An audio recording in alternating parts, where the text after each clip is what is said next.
Hey friends, Peter here. A couple of months ago, I was diagnosed with something called lonely. I was in quarantine at my grandmother's house, and I had one thing and one thing only. A Wii. Yes, I do accept a gasp as an appropriate response. Now, sadly, my Wii collection is about the size of my self-esteem, so for the occasion, I decided to boost it and my self-esteem by buying another Wii game, Pikmin.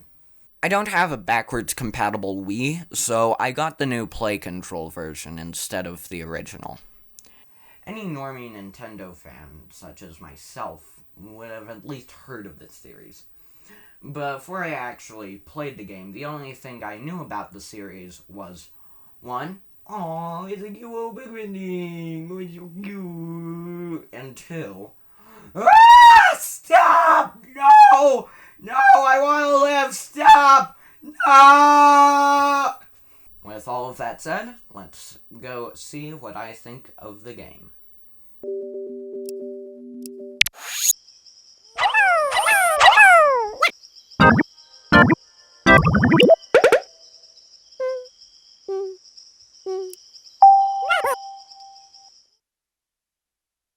Pikmin starts off with a Pokeball-looking spaceship approaching the camera in some dramatic music.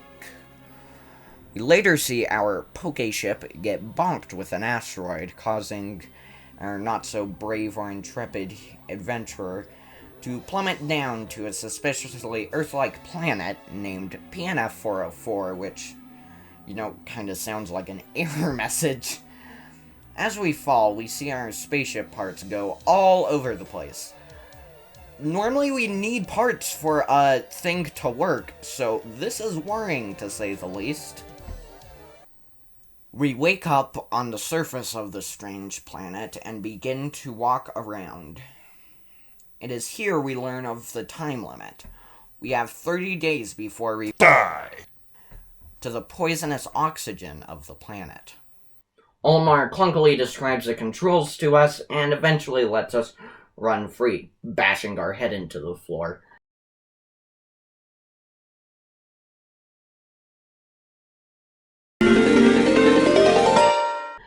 And after a bit, we meet a red onion.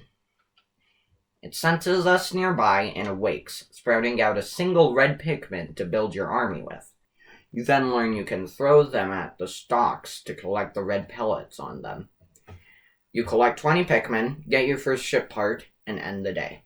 This ship part increases the dolphin's capabilities, allowing you to go to the first real level, the Forest of Hope.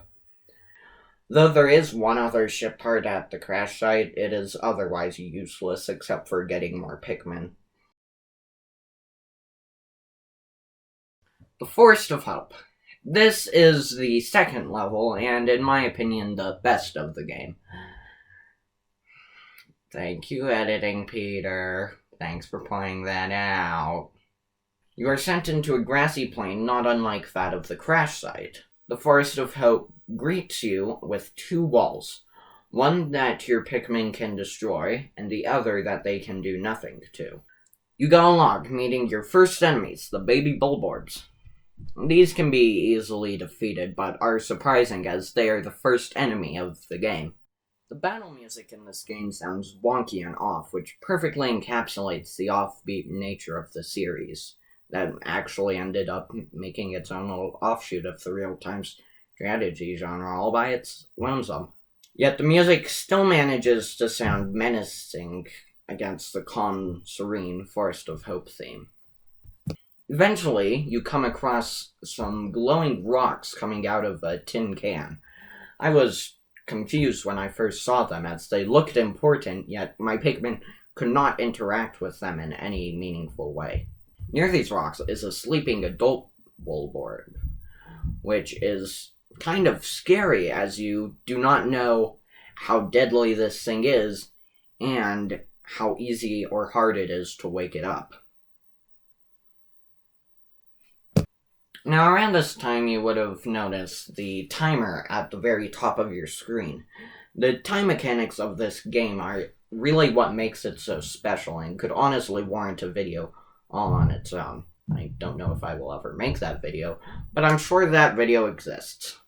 You later find the yellow onion, which, you guessed it, holds yellow Pikmin. You discover that these yellow Pikmin can pick up the glowing rocks, or bomb rocks, you saw earlier, and can destroy stone barriers.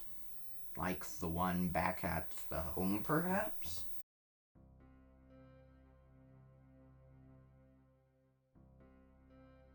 Along with having an admittedly hilarious name, the Forest Navel is where the game really started picking up in difficulty, and where my enjoyment of the game dropped.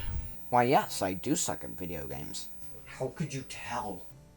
The level is full of confusing things on a first playthrough, and it doesn't help that the level is dark, making it even harder to see where ship pieces are. Luckily, you will have gotten the map by now, but I would have liked it if it had a marker feature on it. I mostly stayed at the hub area and got the easy ship parts. However, I also got the blue Pikmin. Blue Pikmin can walk in water, making them the only Pikmin able to get any ship parts that are in water. This level has a lot of different unnecessary walls that take time to demolish, but if you do, the Pikmin can get home faster when retrieving ship parts. That's a really interesting decision the player has to make. Should I sacrifice time now and save time later? Or run out of time because it takes your Pikmin a while to get home without destroying the walls? Now you may be asking me, Peter, what did you do to the boss? And to that I say, I didn't, because I suck at video games. I tried fighting it once, it killed most of my guys. Never again. Luckily, the bosses in this game are optional, so it's fine, but, you know, the extra ship part would have been helpful. Overall, it's much more of an interesting gameplay experience compared to the Forest of Hope. However, I'm bad at video games, so I don't like challenge, because, you know, yeah. Anyway, on to the next area.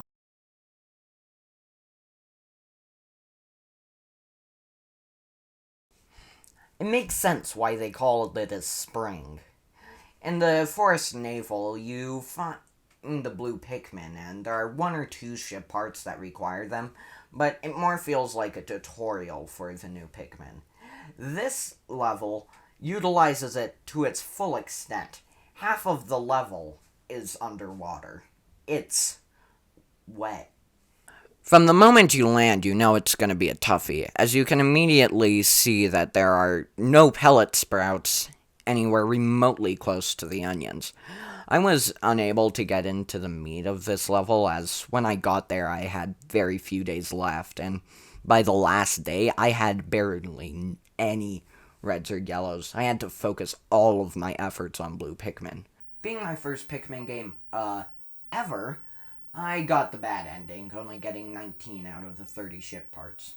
The ending has such melancholy music, knowing that this is the last day with your new friends. It's really good stuff emotionally. As you blast off, Captain Olimar reminisces about how long it feels since he last saw his family.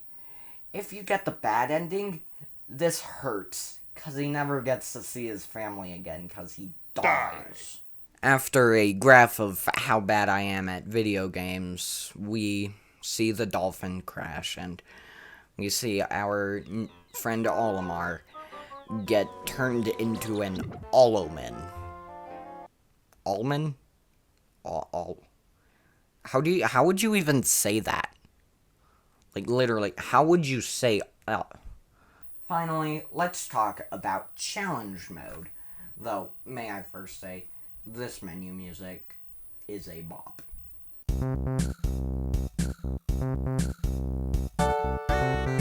The goal of this mode is to grow as many Pikmin as you can.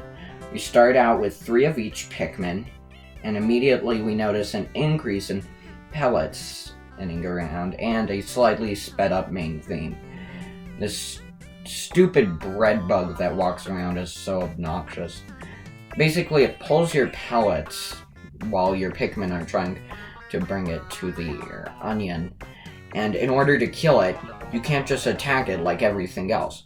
You need to drag it to the ship as it's grabbing the pellet. And it doesn't go down to half of its life when it falls from an onion.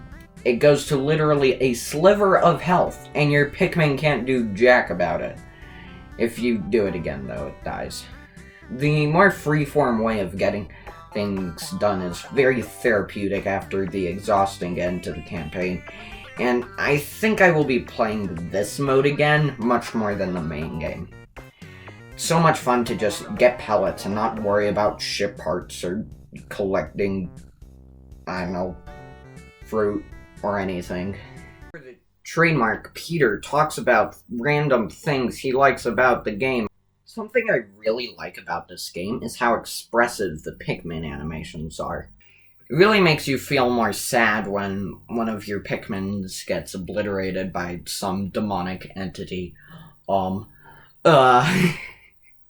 Okay, but here's something weird I noticed. The Olimar in the bottom left corner of the screen does not look like Olimar at all. Like, am I the only one who noticed this? Like, why does he have little, like, lines for eyes? So weird. Overall, though, it's not the most polished experience, which makes sense given as it's based off of a tech demo called Mario 128. I believe that Pikmin 1 set a good standard for the games that would come ahead of it in the series. Except for Hey Pikmin, that game doesn't exist. There's still some things that I don't like about the game that hold it back from being as good as, say, Pikmin 3. But even despite all of this, I think I'm gonna give this game a big fat thumb slightly higher than to the side. But none of that matters, because I just realized something. It was permanent!